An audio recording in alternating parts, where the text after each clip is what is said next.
welcome back. Now, what more could a girl who inherited enormous talent, who has enjoyed colossal success on stage and screen, possibly want from her professional career? Answer, a hit record. Well, that has happened too. Perhaps the producer's suggestion helped. He said, sing it like you're putting on a pair of silk stockings. The dirty devil. The name of the album, Results. The singer, Liza Minnelli.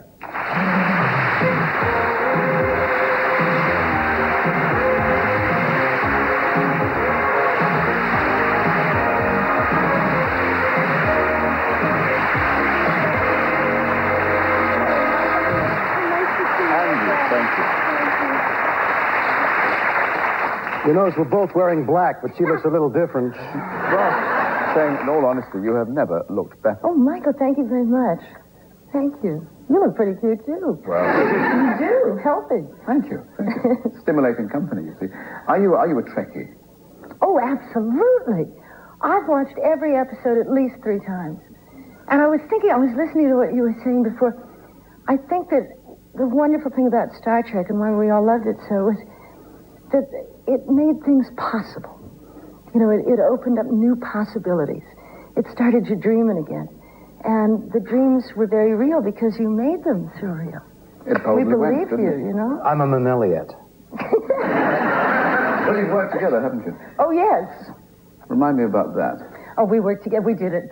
They have a lot of award shows in America. And there was a show called Hollywood's 100th Birthday, or something like that, whatever it is. And Jack Haley Jr., who is a friend of mine and who I was also once, a long time ago, married to, said, will you come on and do this number? I said, sure, just sing. And he said, yeah, it's a little thing, it's nothing. I said, okay, sure. This was the endless number of all time. It was Hollywood's history. It went on for 24 minutes, this number. And Bill played the man who founded Hollywood. Who did you play when you were one of them? I don't remember. It was so long, and it was so long ago, and it lasted so long. Yeah. I forgot who I was before the number ended. But it was hilarious. It was just wonderful, and we both got roped into it, but we ended up together, so we had a great time. I've looked at her from time to time. I've seen her as a child and growing, and I have been a fan for all her life.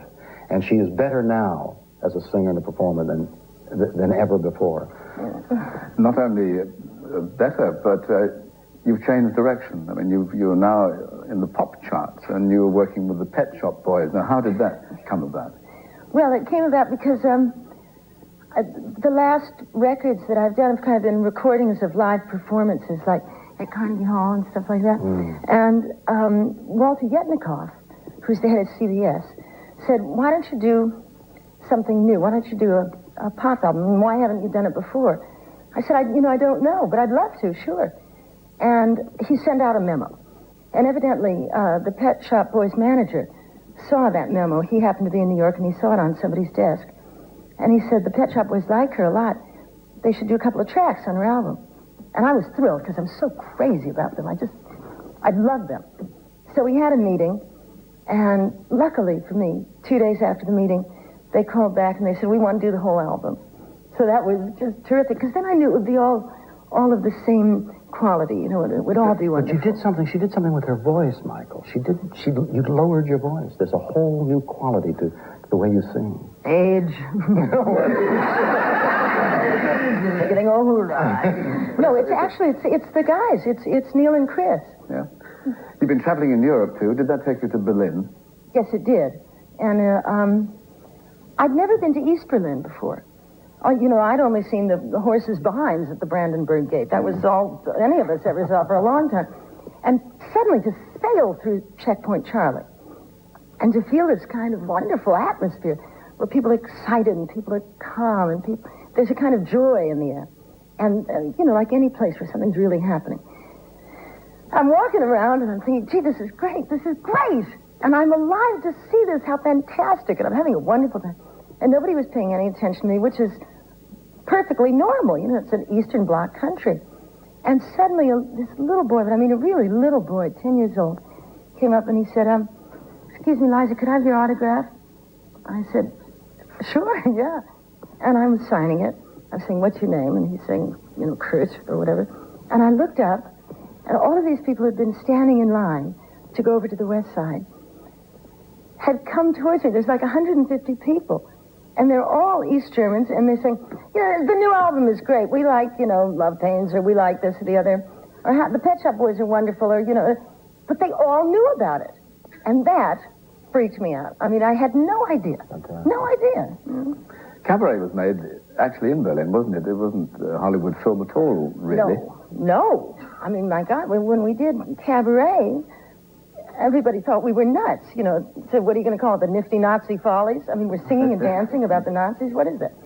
So they sent us all off to Munich, actually, first, for the studio side. And I think maybe the reason that the movie worked so well was nobody was looking over our shoulder, So we were getting away with murder. And we'd get little notes from the studio saying there's too much fog. And Jeffrey Unsworth, who is a British cameraman and who was, I think, the greatest cameraman in the world, they'd say to him, there's too much smoke. It'll break up in drive-ins. We'd all go, oh, gee, that's too bad. And Fosse would say, put more smoke in. And so we got away with all kinds of stuff, only because we weren't in Hollywood. And nobody really thought it would work. It was just a surprise. Now, Bill, you directed stuff as a student, I know, a lot of shows at college. Have you ever done a musical? Yes, I directed musicals and college musicals and things like that. I studied singing, and I arrived at one glorious conclusion. I can't sing. If I could be born again, I'd be Liza. I'd have her eyes. But that wonderful voice, her sense of theater in her voice is so glorious. I envy it completely. I admire her so much for what she... Well said. Talent. Well said. You've been traveling the world, of course, with Frank and Sammy, and this was last year. Are they still wild boys? Oh, they're wonderful. They're wonderful. And one of the things, I have to tell you something interesting. I just read your book, which is so wonderful. You have to go out and get this book immediately. And you have to produce the movie and star it and everything. And I have to sing the main song. It's just going to be great. Somebody get me a piece of paper, quick! Anyway, I just sent the book to Sammy Davis.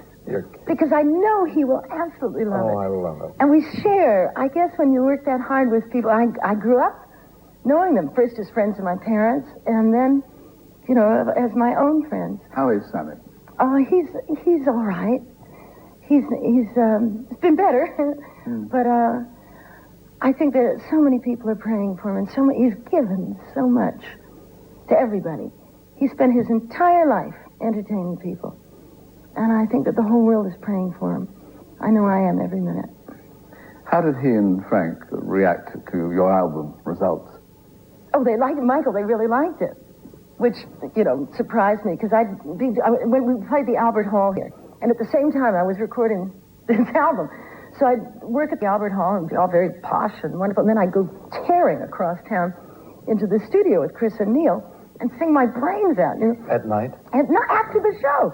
So then I'd take the tapes and I'd bring them back the next day and I'd play it for Frank and Sammy. And they liked it very much. Frank liked it because of the content of the songs, right? And he liked it. Sammy liked all of it because he's a fan of the Pet Shop Boys. And do you have a particular favorite from that yourself? I mean, Love Pains is the single, and I know that's what you're going to sing for us shortly. Is that the top one for you? It's really awful. I've never been able to say this about anything I've ever done. I like them all. How Does it sound disgusting? No, it's a wonderful, because we're always so self-critical. To be able to say that you love what you've done is a marvelous thing. Well, I think that when you work with talented people, and I've been really lucky, I've worked with a lot of really talented people, and they know what to do with you, and you trust them. And then you look at how they've sort of put you together.